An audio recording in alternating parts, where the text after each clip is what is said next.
This is J-Rad, and that was my What Up shotgun that also seems to be apparently semi-automatic. I'm here with Robo and Ree, and this is part 1 of our Watchmen series. We're going to be talking about the Minutemen by the late Darwin Cooke, who both wrote and illustrated this entry into the Before Watchmen series. Here's what we got. This is a prequel. It is told through the eyes of the older night owl, and we basically go through the whole story of how the Watchmen formed and what happened, how things went, and then how they ultimately broke up.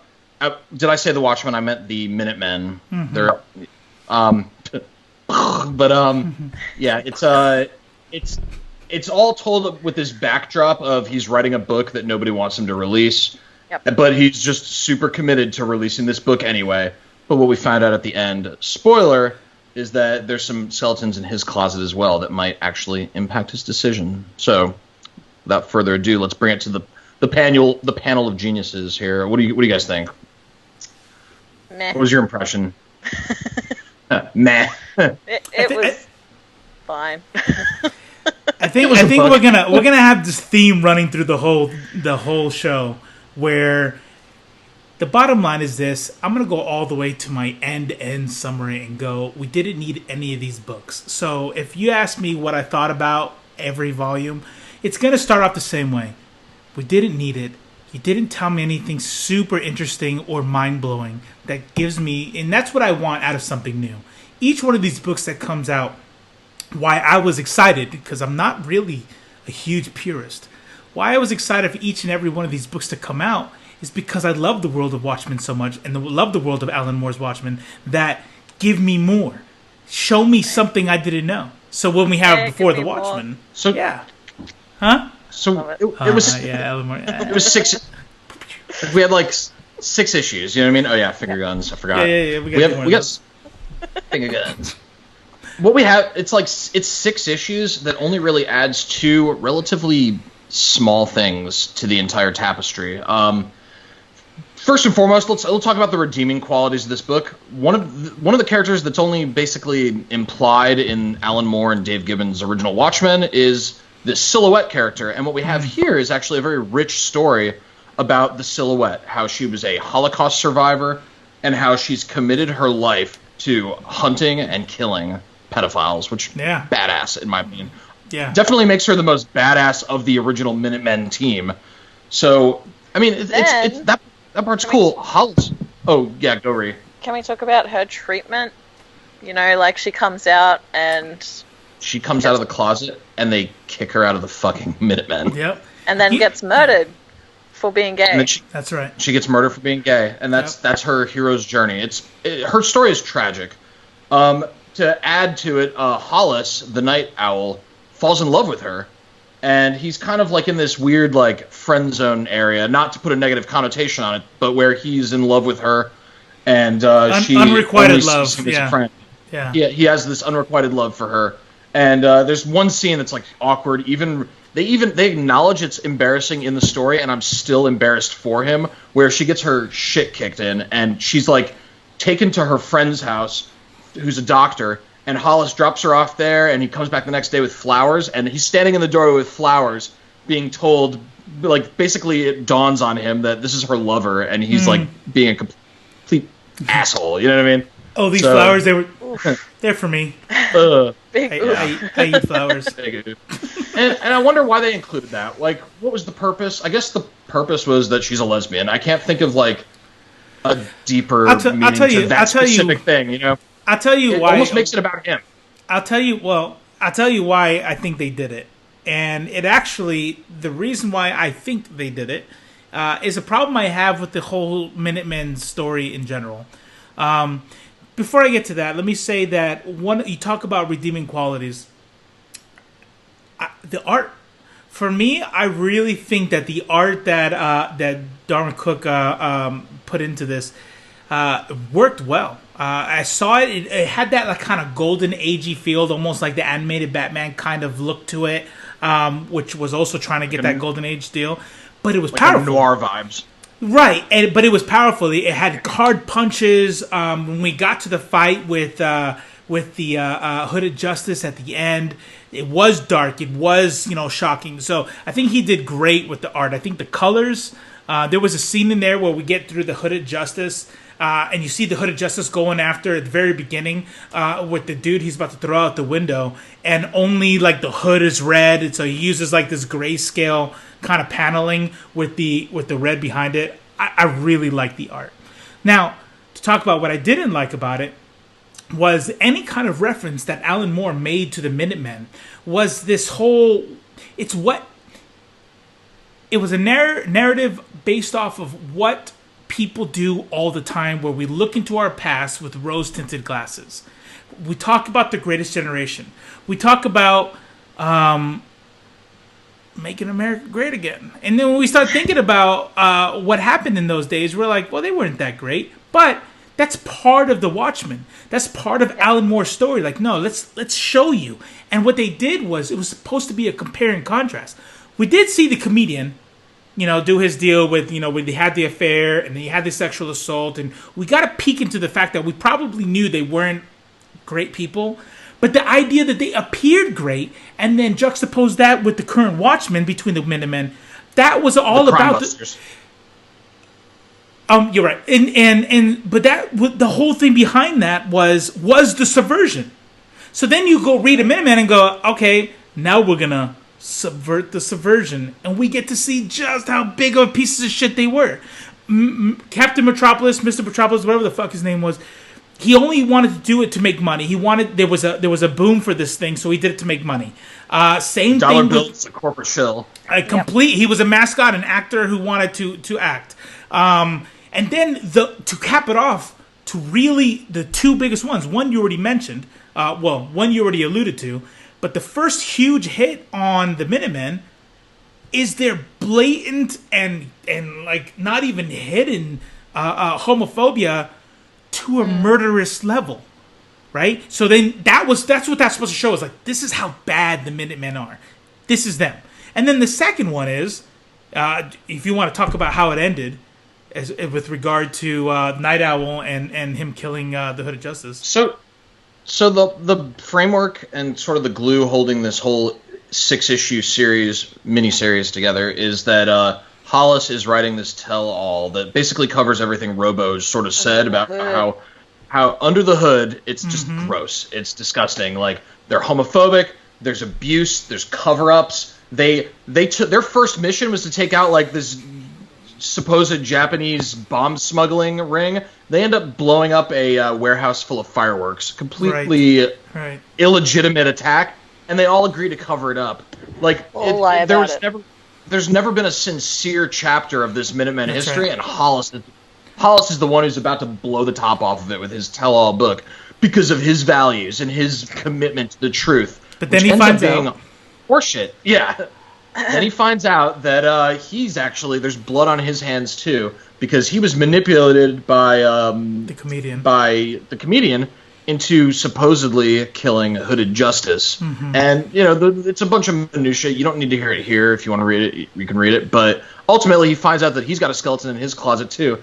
And after everyone's threatened him and everyone's showed up to try to stop him, that's the thing that makes him decide, well, I guess I can redact this book a little bit, That's right. So it just shows, like, I think the overall message is one of cynicism, which is that nobody's really good. People are as good as they can conveniently be. Yep. You know what I'm saying? But the whole messaging of the original, right, was like, good people do bad things, bad people do good things. There's no real black and white. It's all shades of grey. But I think they failed. This is so unnecessary. Yeah, they failed in Minutemen because it was like bad people doing bad things. Like, if they wanted to like show like the gray area of human ethics and philosophy, if we want to do that, they failed. They failed because it's really. You look at what they did with the comedian. So Alan Moore's comedian, and really when we get to it later, the volume that we have on the comedian did a much better job at creating this like gray area kind of deal, this conflicted thing, which is clearly he's supposed to be like this Captain America Punisher type allegory, but what does he do? Every person has some sort of like heroic part to them that when you look deeper, they're not that great a person. What does a comedian do? The first thing you see him do as a young dude is beat the shit out of bad guys or clean up the whoever was supposed to be in there. Apparently he's bad. Then he beats the shit out of the bartender and steals from him. And it was like, oh. So where is the conflicting quality there? There is the, sometimes you got to be bad to be good. Like, no, he's a villain. In the actual Minutemen series, after they show what Robo described as like him extorting people. Basically, at first he's just a hood that extorts people, but then they show him in the war in Japan, fighting in this war, and he almost has like a heroic quality to him. Like he's still an asshole, but he cares about people. He goes out there on this mission, and his whole team gets fucked up, but he's saved by like this woman and her child, and like. They get him to safety where he can recover. He makes it back to base camp, and he finds out that they're going to light up that countryside with artillery. And what does he do? Like, he, runs out there, puts himself at risk to try to save them. You know what I mean? So, that's pretty much the first and really the only heroic thing you see him do in this entire miniseries. Yeah. And when he gets out there, he's too late. The whole hillside gets shelled, and he sees them, and they're just half on fire, these two people that saved him. It's really grotesque. And he puts them out of their misery. He ends up killing them. Yeah. And that's like his turning point where he becomes cynical, where he's like, good, bad, it doesn't fucking matter, But that would be fine and dandy if that was reflected in this narrative structure, but you already see that cynicism before that scene. So it doesn't really make narrative sense, even though it's a cool idea. So this story is just littered with these kinds of imbalances that don't really make sense. Yep, they are so constricted by the narrative. I agree. Like you're reading through it and you're like, you know that they can't do certain things because you've already read what comes after. That's right. You know what I mean? Right. Like yeah. We're like Dr. Manhattan as the readers, and they're like, well, you're not really telling me anything new. All right. Exactly. Yes. Like everything that was given to us, nothing was a surprise, and it was actually kind of disappointing, I guess, at times. Yeah. But this is the best of, I think, the best of the lot, the Minutemen run. Yep. Judo, just to kind of bring out of all these volumes, would you read it? Would you suggest people read it? If we're just let's just go ahead and zoom into before Watchmen. Would you read it? Okay, before Watchmen.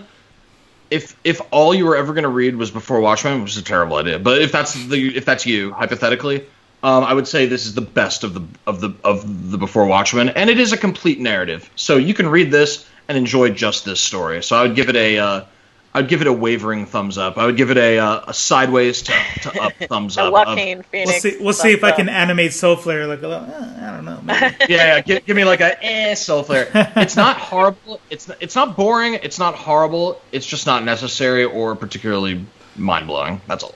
What about you? What do you guys think? I would not recommend it. I feel the same way in that it's just nothing we needed or asked for. But thanks anyway for trying. I guess I wouldn't recommend it.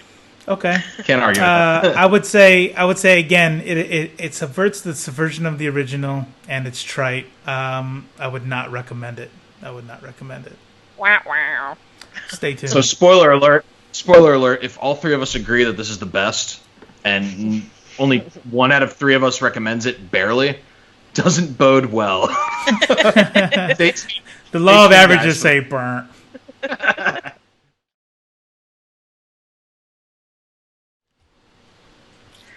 Hey, so you know what else was part of that Minutemen volume for Before Watchmen was Silk Spectre and... Your favorite. The one you said you loved. The absolute...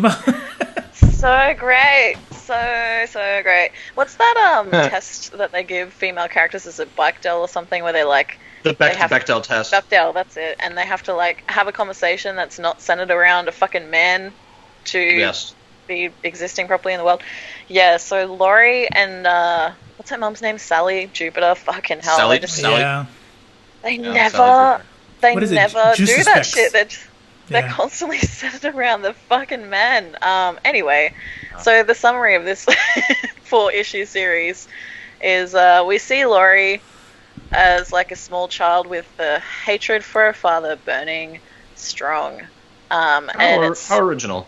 Yeah, right? So original. and we see sort of like her child and teenage dynamic with her mum, which is tumultuous, and she's like trying to sort of fill those Silk Spectre shoes, boots, and she like dresses up in the weird skanky outfit, and her mum like beats the shit out of her as a so they've got this weird, like, I don't know, that she's trying to get her ready for the world, and Laurie's like getting teased because her mum's so hypersexualized, so the kids at school are like, your mum's a slut. She's not dealing well there, so she runs away with a dude. Classic Laurie. Surprise. Right? Surprise, cockbags. And she gets to like college, I guess, and experiments with him with like drugs and sex and hippie shit. There's like a really cool chapter where it's super trippy art. That's basically the only thing I enjoyed, was that Have You Ever Done DMT chapter. And I don't know, what did you guys think of it? Did you get a chance to read it? Yeah. Did you hate it as much as that? I felt the same way that you feel about it. It was, there's a common theme here. It's a story that nobody needed to hear. Who gives a fuck? Did not add anything of value. And I spent a lot of the time kind of, I hate to make this hand gesture, but the whole time I was just like, oh, Jesus fucking, why am I reading this? Yeah, I like girl power. I'm team girl power. I just didn't see any girl power here. I know they tried to set it in like this late 60s? So it's like, it's like a San Francisco late 60s hippie scene. Like kids are lashing out. Yeah, women are starting to protest, and it's like getting revolutionized in the feminine sense. So I don't know. It's just they tried to like make it this. Yeah, look at Laurie, she's got growth and shit, but they just did the same thing that they've done, just like her fawning over a man and being kind of useless. Yeah, that's kind of how I felt too, is, just to not be super negative. What I did like about it was Amanda Connor's art. Amanda's kind of, I really liked it from start to finish. It had, I know she's doing, she draws for DC now. I wish I had titles off the top of my head, but she does really well, and so I think that's what kind of grabs me. We were talking about this the other day about how bad art can ruin great stories, and I don't care how. It depends on who you are, right? For me personally, I'm very visually stimulated, and I don't care who you are. If your art is bad, it's very hard for me to follow, and so I think the reverse happens here for me. I don't think I hated it as much as you did. But not because I don't have any good, like, deep reasons to not hate it. I really enjoyed the art. Like, I felt like I was reading a nice comic book. I mean, I think the amount of breasts in it were superb. I was happy for that. But you're right. Yeah, everything that happened here was very. What's going on with my boyfriend? What's going on with my dad? And and you think it's a coming of age story, but what really happens here? And it kind of sucks because she degrades. Yeah, it kind of sucks because it's like, again, what we said in the first segment with regard to where we know where this is going to go is no matter, even if this is a coming of age story or this is supposed to be like a feel good kind of, hey, what's going on with Sally Jupiter, you're not. She doesn't go anywhere. Not Sally Jupiter, that's her mother, but you know what I mean. The best prequels are the ones where when you read the original after the prequel, you learn something new. When you look at the original, and you're looking at this character in a new light because now you're seeing an extension of the prequel character. You know what I mean? And it's very hard to do, but this definitely doesn't do it. Like when you pick up Alan Moore's Watchmen and you're reading about when you're reading about the Silk Spectre, you're not going to see the same Silk Spectre as you saw in this book. It's not going to align in your mind that this is a continuation of the story in this prequel book. That's right. Yep. Yeah. And I love Alan Moore. Don't get me wrong. I love the original. I know we'll talk about that in depth together. But like he had really problematic. Like Laurie was basically just the woman of the piece. When you're reading it back, I know it was like it's kind of ancient now. No, we'll get to that. But you're absolutely right. Like, there's nothing that's deepened her as a character for me from this because she's basically just reiterating that same pattern that we've seen twice with Night Owl and John. So like she's just doing the same That was her depth. Her depth was the conflict between Dan and Dr. Manhattan. The end. You know what I mean? Like, how could you do this to me? Yeah. The end. There's my character arc. And I was just kind of like, oh, that's good, because her character arc ended with her and Dan being able to live happily ever after. Sweet. Whereas everybody else got to have this full arc. Yep. Giving girls mommy daddy issues as a plot device it's not that it's like, it's just old, you know. It's the same shit every time. Like, it's not interesting anymore. And people try and make her, I feel, more interesting than she was. Like, people definitely have rose-colored glasses with the original, where they look at her and they're like, oh, she's funny, she's like her dad, and she has these witty one-liners that she comes out with all the time, and she's well written in that sense, because she's struggling with her identity. Obviously, she doesn't like how she came to be in the world once she finds that shit out. But she's just so boring. Despite all that, she's so fucking boring. She's just so one-sided and two-dimensional. But the art was I agree, it definitely saved it for me when I was reading that third issue, especially when it's just crazy colors, crazy framing. She's at this party and she's chilling out, and then they sort of make it dark again, and they've got the screen painting and they work that in with her mum and stuff. That's pretty rad. But the writing itself, meh. Weak. So do either of you guys have any parting shots on it, or do you think we're ready to put it before the panel of judgment? Judgment. Judah, all right. Would you read it? We'll always go left to right. That way it'll be easy for me to do the soul flares. Okay. I will. I don't recommend it, and I wish I hadn't read it. Oh, actually, I'm glad I read it so we could do this episode. But besides that, it's a non-recommend for me.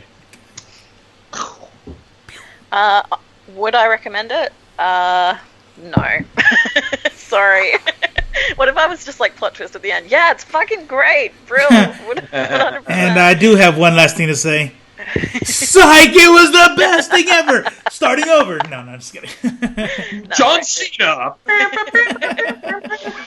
do you think, Robo? Would you say yes? I'm gonna vote a yes, and not because of the story. I didn't find the story horrible. I'm voting based off of, if the baseline is we don't need any of these. If the baseline is what are we reading these for? If that's ground zero, then if I go from there, it wasn't the worst story in the world for me. It didn't give us anything new. It didn't really ruin her, because like Ree already said, she didn't really have a strong character in the first place. So you're going to get more of the same, not a strong character. The reason why I'll say yes is I love the art that much. Read it for the art and enjoy some breasts if that's your thing. Read it.